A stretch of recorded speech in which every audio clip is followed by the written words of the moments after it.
తోకతో నువ్వొకటంటే పోక చెక్కతో నేరెండంట అన్నటువంటి చందంగానే ఉంది చైనా పద్ధతి.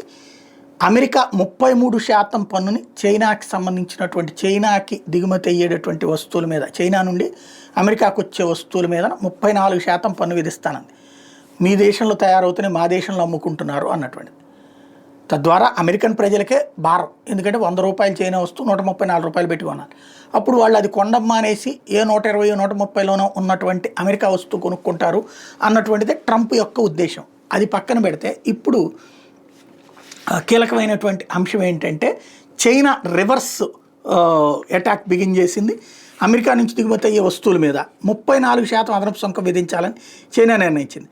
అన్ని దేశాలకు వేసే 10% సుంకం శనివారం నుంచి అమెరికాకు మాత్రం విధించే 24% ఈ నెల 9 నుంచి అమల్లోకి వస్తాయని ప్రకటించింది. మామూలుగా 10% ట్యాక్స్ వేస్తుంది చైనా ఇతర దేశాల ఉత్పత్తుల మీద, అమెరికాకు ఇంకో 24% కలిపి 34%. తద్వారా అమెరికా వస్తువులు చైనాలో కొనుక్కోవాలంటే ₹100 వస్తువు ₹134 పెట్టి కొనుక్కోవాల్సి ఉంటుంది అన్నమాట.